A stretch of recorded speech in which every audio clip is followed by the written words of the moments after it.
yeah, we look for opportunities where we don't have to compete with most people, because the more competition, the higher the price and the less upside in the deal, in our opinion. So if everybody's running away from office, that's when we're going to run towards it.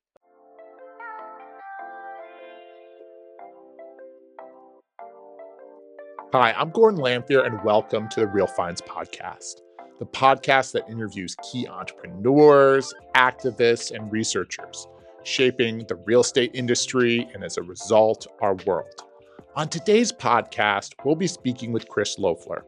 Chris is the founder, CEO, and chairman of Caliber, a publicly traded commercial real estate fund with $2.9 billion under management. Chris and Caliber focus on finding competitive advantage in undertapped markets. On the podcast, we discuss making the most of opportunity zones, office space conversions, and asset management strategies to find value in disrupted markets. It's well worth a listen.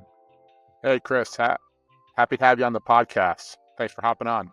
Happy to be here, Gordon. So you started off in more of a finance-driven role. Why real estate? Typical story. I read that book, Rich Dad, Poor Dad, and said, "Gee, I want to have some passive income." And I had a good job, good credit, no money, and so I said, "What could I invest in?" Well, I can get debt, and I can buy some real estate. So that's how I ended up getting started as an investor and wanting to invest in real estate. And then the rest is history after that. So I know your company has a motto, and it's make money in all market conditions. What are the market conditions right now? And how can we make money in them? So I will call it a disrupted market. There's distress, real distress. First time we just bought our first distressed asset since 2012, a couple weeks ago. And we just came through a pretty long and extenuated development cycle that ended with the rise in interest rates and some of the disruption from COVID. So I think you look over the last 18 months and the interest rate environment caused commercial real estate to drop in value about 20% across the country. Depending on what market you're in, that could be a deeper drop or a less painful drop. But we are definitely in a disrupted market, and it makes sense to take a step back and say, should I build this project, or am I building into a cost that's going to be higher than what the guy next to me can buy an existing asset for? So in terms of that, you mentioned it's the first time you bought a distressed asset since 2012. How are you going out and finding distressed assets? We've talked about this on the podcast with other guests before, but I'm curious what your methodology is. Sure. So first and foremost, where can you find them? I think is probably one answer. So you can buy it from the distressed owner and be a white knight and help them fix their own problem. And so going to the owners is not a bad idea. Not always easy to execute. A lot of times we have different expectations. So the next step is, who's the bank, or who are the banks?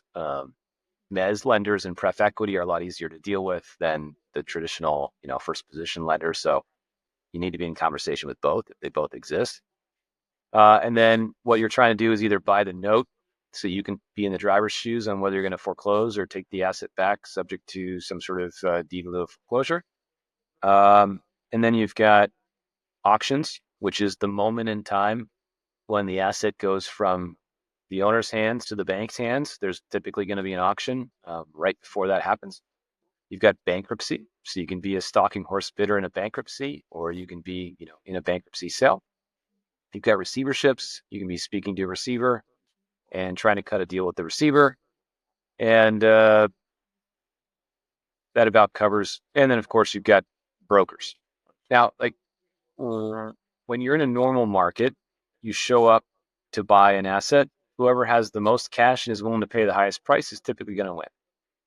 In a distressed market, it's a different ball of wax because the seller just wants to know that that deal is going to close. And if you're buying, like we just bought, an office building, two office buildings, two parking garages, and a development site, it's complex, and you have to be able to show that you can actually execute that strategy. So the highest bid doesn't necessarily win. The best bid wins. And so I didn't get to answer your sources question, but that's kind of where you can go.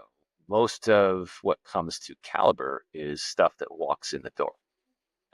That usually comes from our own employees who are out there looking, us following like Tripwire and looking at all the different, foreclosure notices and other types of things. And then, of course, the reputation you build in industry. People know that you're the type of player who knows how to work through complexity and close on a distressed asset.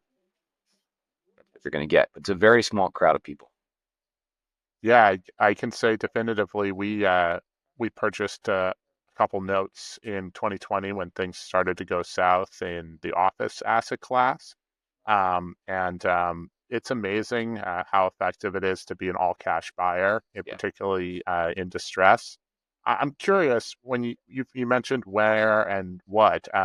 One of the things that a lot of people are scared of right now is office, and so it's interesting to see that you're dipping your toe in the water in the office market. Why Yeah. do you decide to invest in that office in particular? And do you think the market is generally right to start to dip your toe in for selective office deals?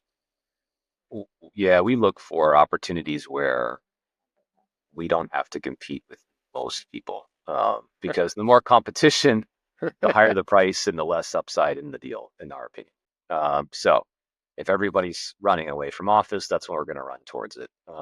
And in this particular project, it's located in an opportunity zone.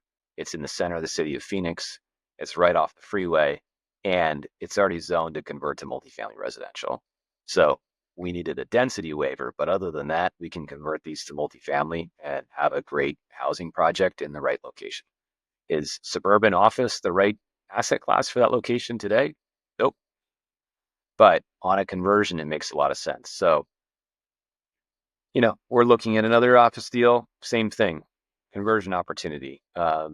We're not buying office by the pound just to hold office. I don't see how that works, considering what the leasing environment's like. But, there are guys that do that too. So you mentioned opportunity zones, and I know we're going to circle back to that, but how are you doing conversions? I know I talked to folks on the podcast already that are doing conversions by just knocking everything flat down. We've talked to folks that are looking at maybe pulling back office and creating large patios to reduce that depth. What are you guys doing on that site? Yeah, so we've got two buildings on that site. One is skinny enough that that's exactly what we're going to do. We're going to pull back the windows a bit, create patios, and you've got a perfect apartment unit there. The other one's a big fat building, and it's too wide everywhere. It's awkward. So we were just planning on keeping it as office and maybe, trying to attract a new tenant class because our basis is lower. So I don't have to lease it at $28 a foot. I can lease it at $15 a foot and maybe attract a call center. So that was our original business plan. But we spent a lot of time with the asset, and we realized in the market there was a need for 2 and 3 bedroom apartments with an office. And that was an unfulfilled need in that submarket. And so we said, gee, if we build big enough units here, we can have the offices of each unit interlock with each other and be that room with no windows on the back side of the unit. And that shrinks my hallway space so I can have a normal hallway down the middle. So that's how we figured it out, was through layout and design. But every deal's different, and every deal's got a story.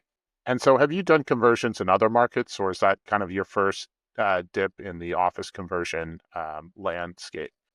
I'd say we have a history of figuring out hard problems in real estate. And so we're converting a hotel right now to multifamily. And then we ended up doing this particular project with a specialty partner group, really two individuals. They have just converted an office building down the street. And so we know what their conversion costs. We know how their lease up went. We know what price they got. And so we're approaching this with an unfair competitive advantage. And so talking about unfair competitive advantages, one of the things I think you guys have done in general pretty well is you've worked in the land of opportunity zones.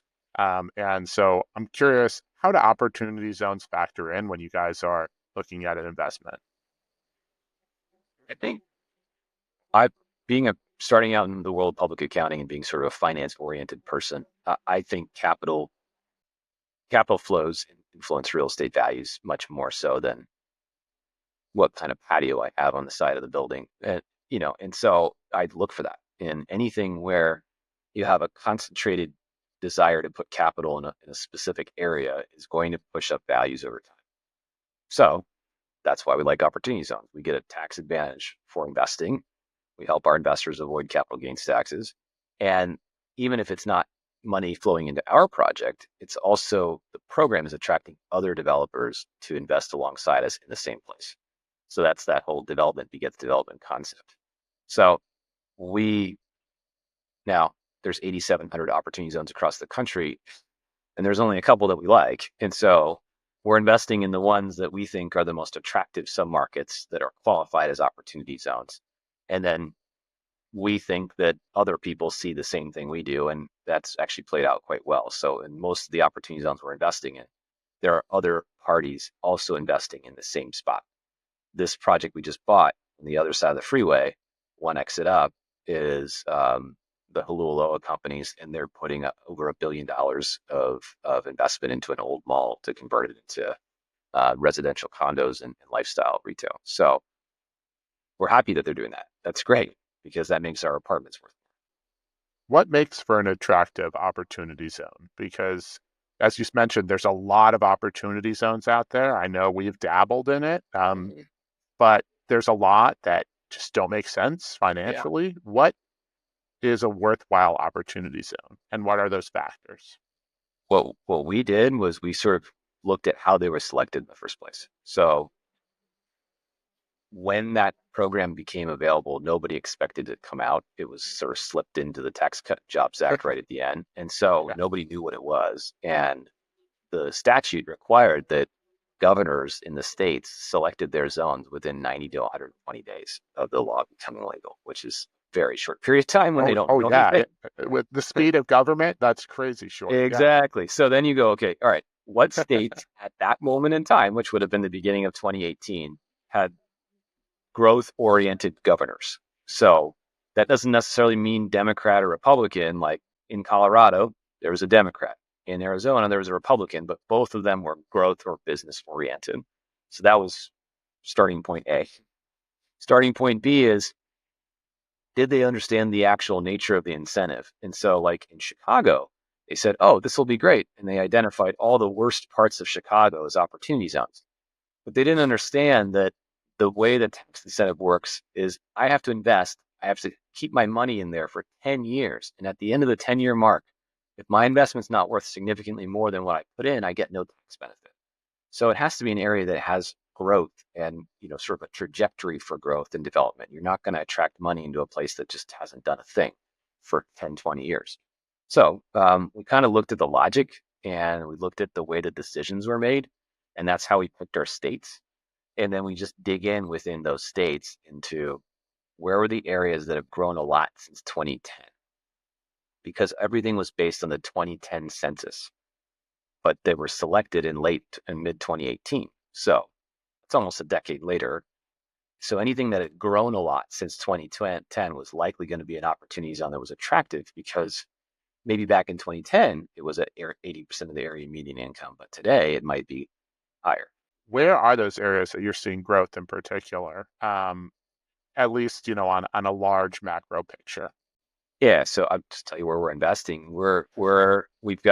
We just bought a huge parcel in the center, basically of the city of Scottsdale, Arizona, but it's tribal community land. So because we know about land leases and we know how to manage through those land leases, it's community land, but it's in the center of a great city.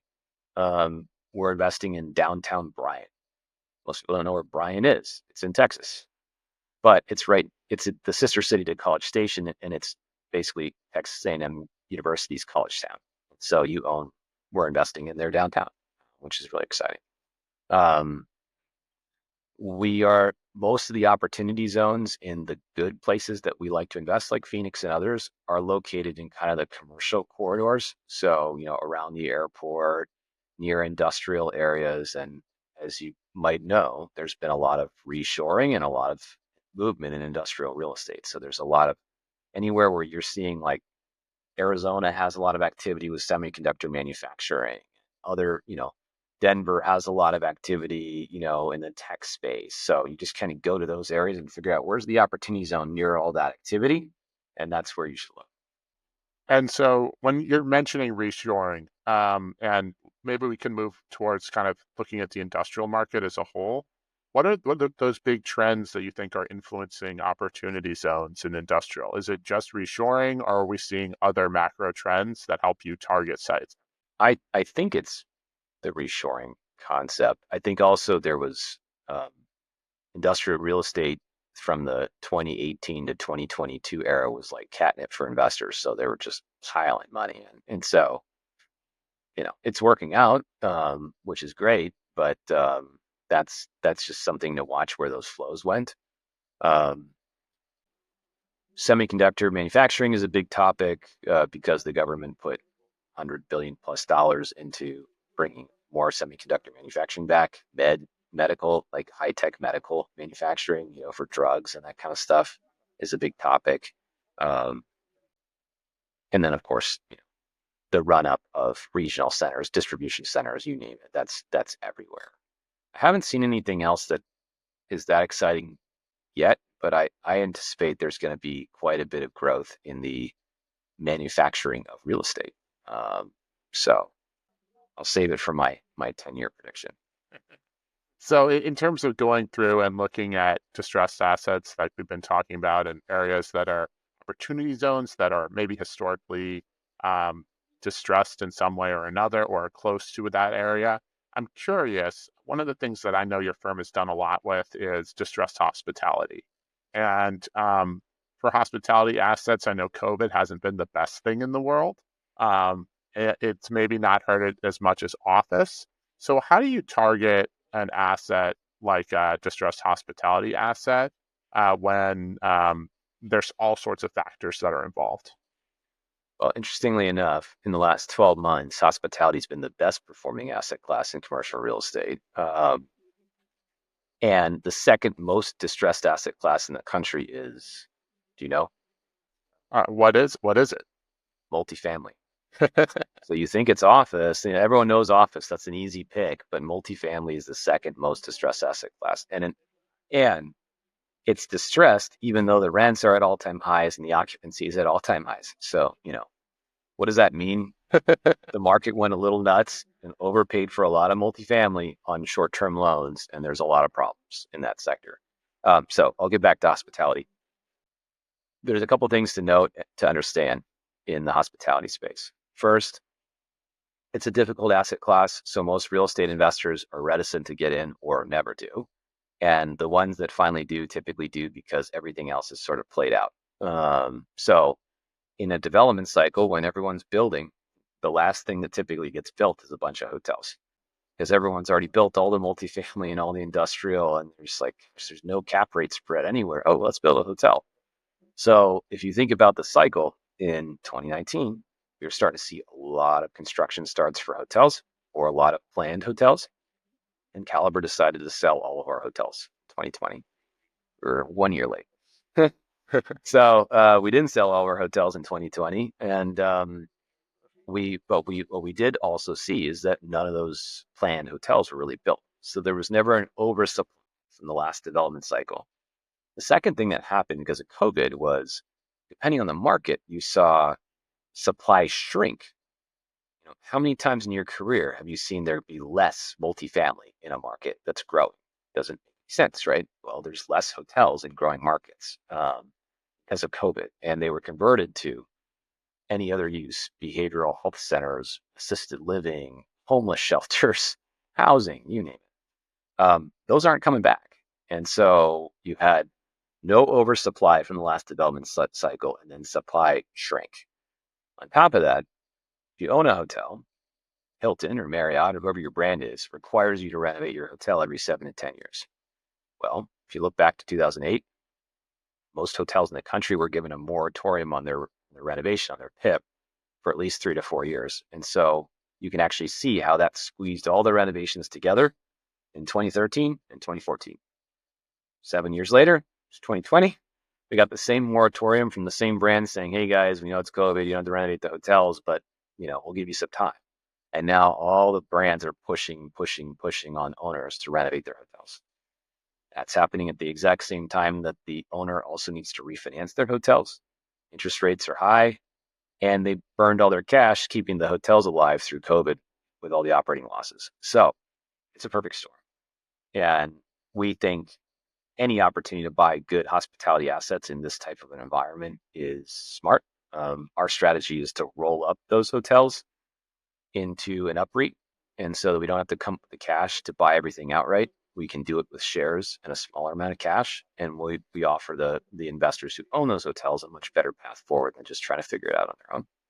So in terms of that, I know you mentioned distress in the multifamily world, and you also mentioned a perfect storm. We might be in a minor perfect storm in some regions of the United States. We've definitely had some multifamily and some residential doomers on the podcast before. Yeah. So I'm curious, what are you seeing generally in the multifamily space, and where are you seeing the most distress and maybe the most opportunity?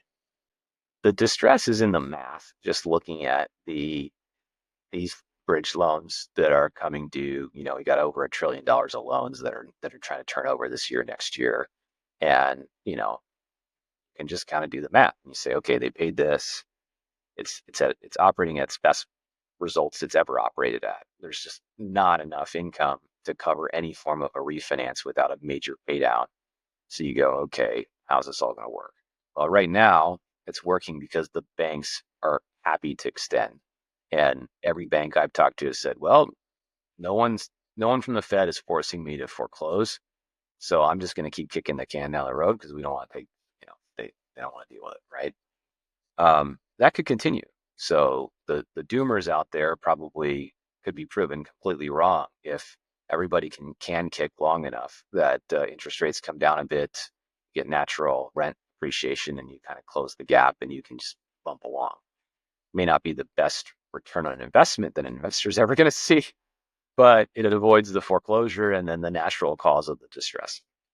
But if those of us who've been in the market know, sometimes the government changes its mind and sometimes they do it really fast. And so if for one reason or another, the regulators say, no, you guys can't keep can kicking on these loans, you're going to see the hammer come down so fast because they need to get these loans off their books. They got too many bridge loans at 3% and 4% interest on assets that aren't worth what the balance is.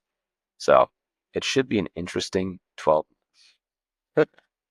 We've definitely had some doomers on that for with good reason often have said that the Sun Belt in particular is where they're seeing the most distress, and we're going to have a couple folks on that are from other regions, maybe where there wasn't as much excitement during Yeah. the 2020 phase. That many of them are doing pretty well, particularly in markets where there's been not a lot of development. I'm curious, is that what you're seeing as well? Is that the distress is primarily in the Sun Belt, or do you think it's a generally across the board issue in the multifamily space? No, it's definitely targeted towards those areas that were just super hot. And it's all of our fault. At the end of the day, our industry there were a lot of capital flows. A lot of people bought assets at a price that doesn't make sense. And we just don't know whether they're just going to hang on by their fingernails. And, it'll just take a long time, but eventually the problem will correct itself, or whether there's going to be a forcing function that'll change that.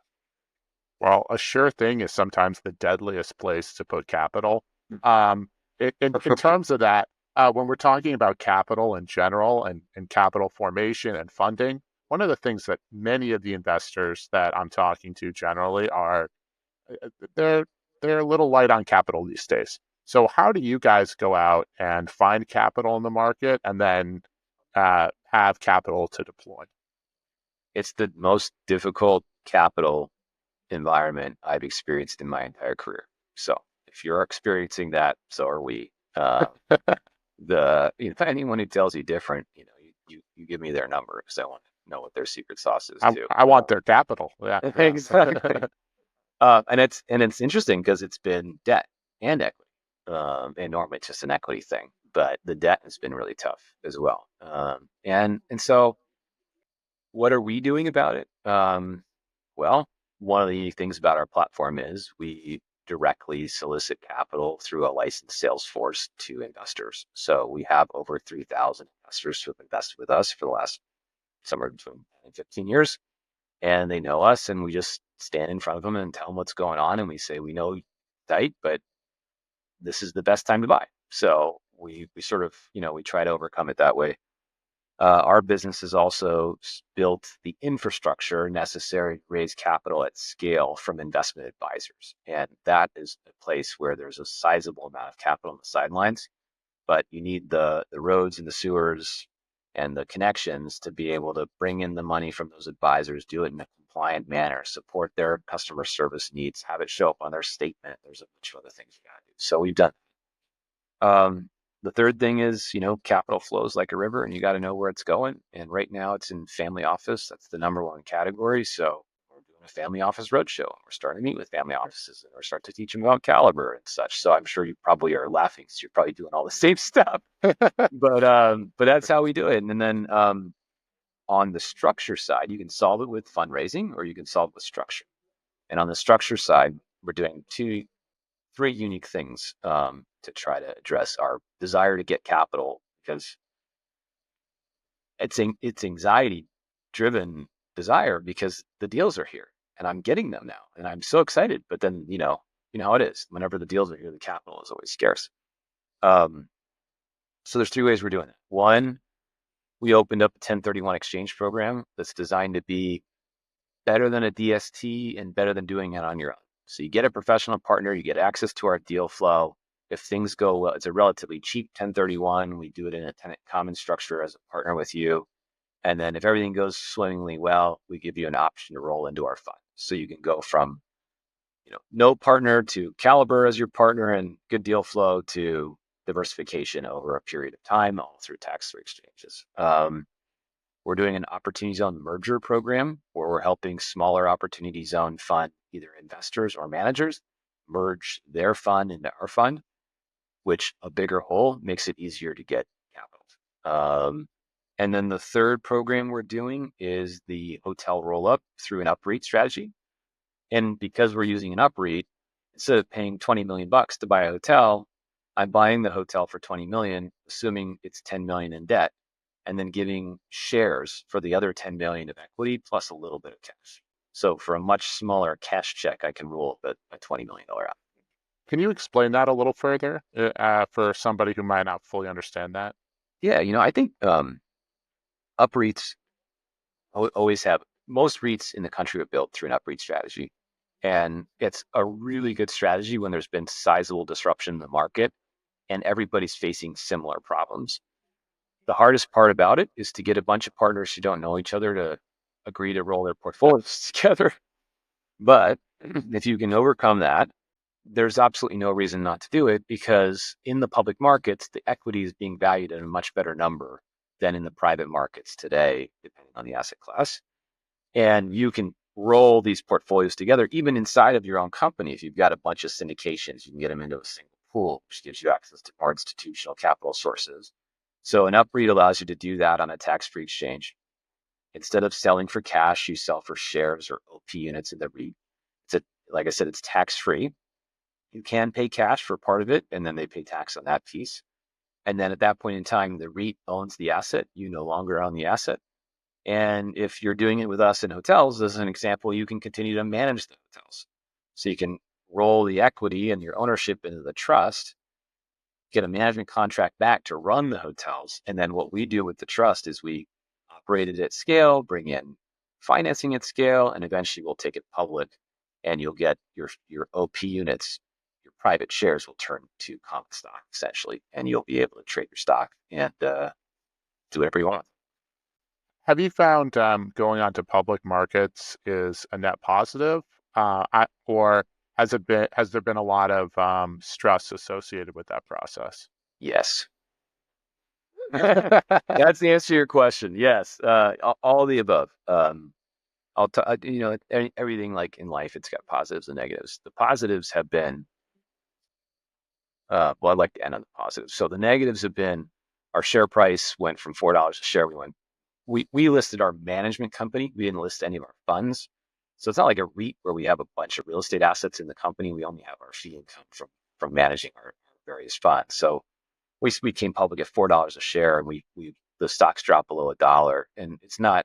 And the only thing that's happened since we came public till today is that the company's seemingly growing and achieving its business plan. So challenging capital markets environment to see the volatility in your share price. That's never fun. And as real estate guys, we're not used to that. We're used to just steady Eddie.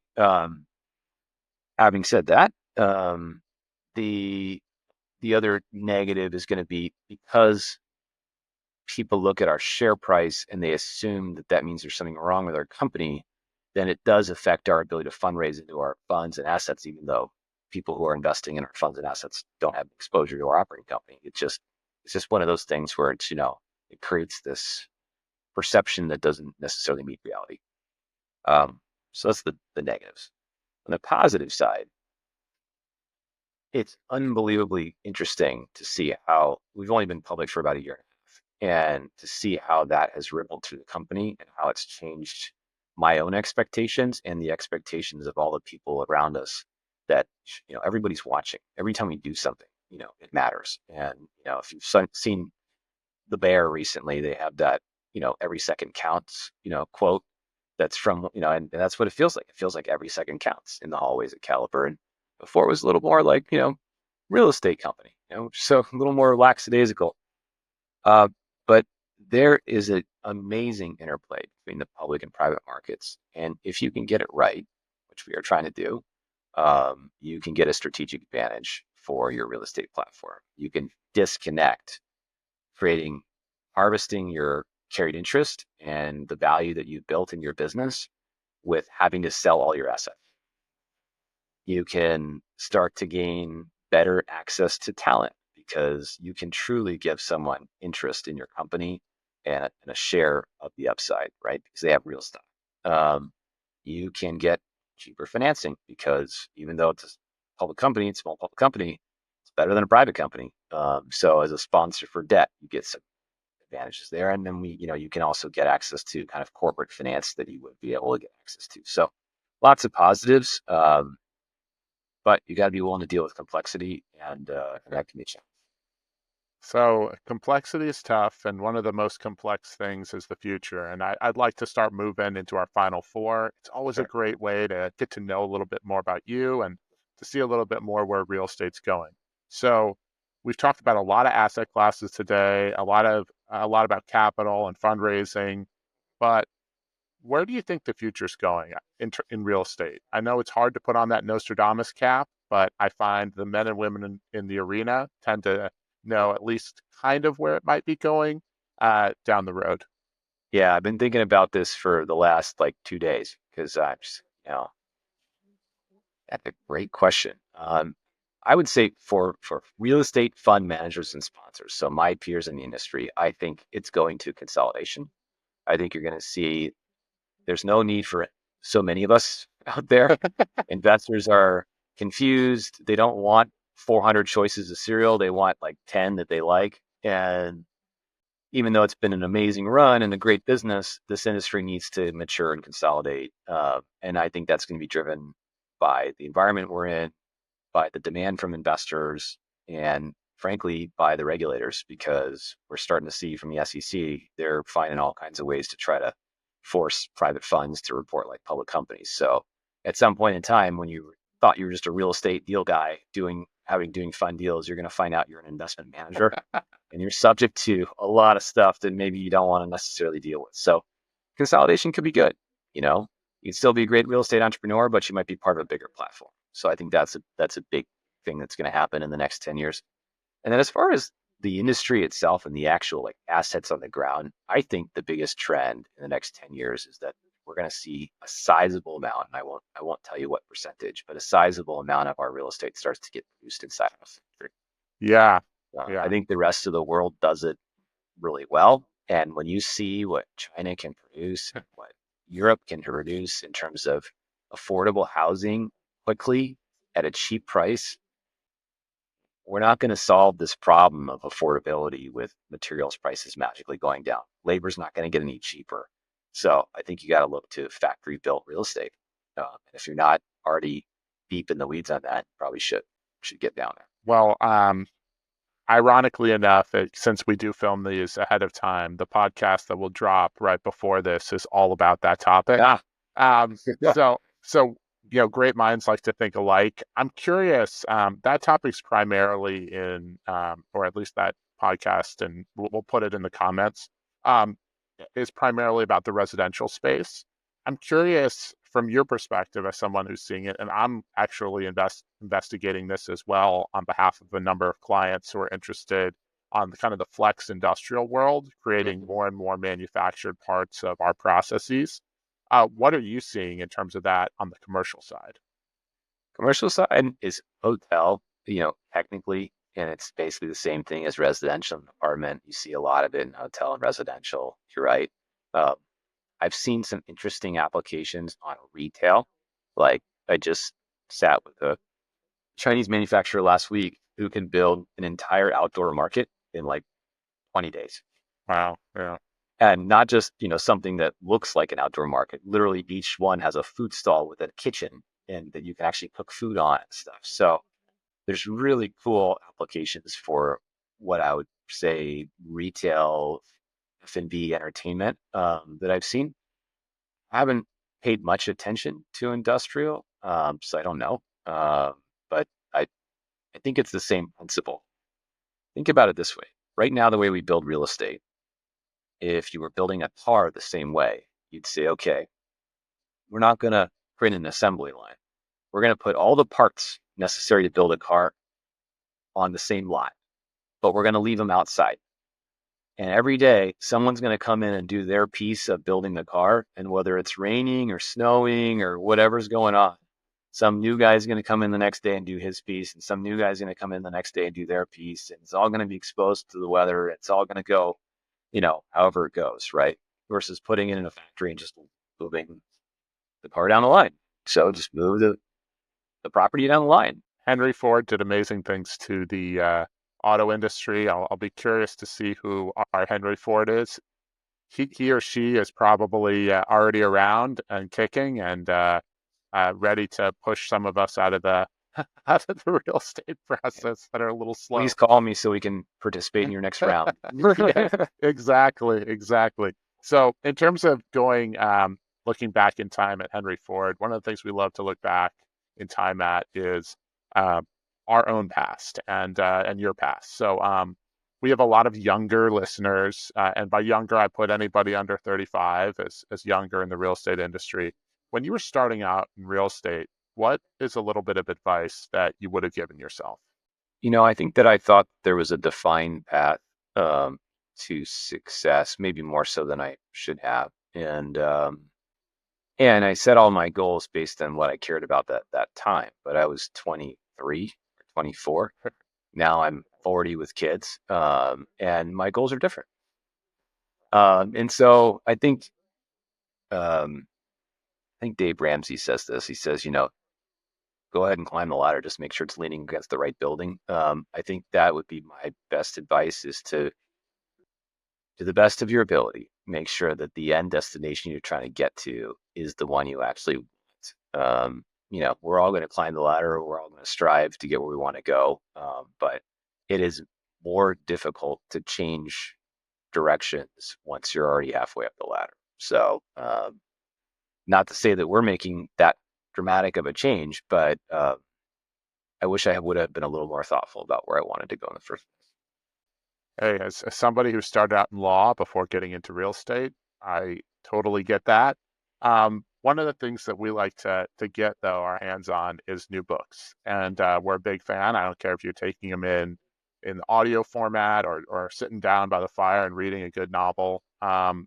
We love to read, and so if there's a book that you could recommend to us, what would it be? Well, I think actually going along the lines of what I just described to you, one of my favorite books that every entrepreneur should read before they get started in their business it's called Lucky or Smart. It's written by Bo Peabody. It's like 67 pages. It's perfect for an entrepreneur. You can get through it real quick. And in a very short period of time, he forces you to think about, are you really an entrepreneur, or are you a technician, or are you a manager? And if you're not an entrepreneur, it's okay, but find one to start a business. Don't try to start a business if you're a technician and be the entrepreneur. And if you're an entrepreneur, don't try to be the technician. It's like a really good quick download for someone who's trying to get something started. So lucky you're smart. And there's one last thing, though, that we always want to make sure, and that's if someone wants to get in touch with you, what's the best way? Sure, I'm easy to find. It's our domain is caliberco.com. It's CALIBERCO.com, and it's just Chris@caliberco.com.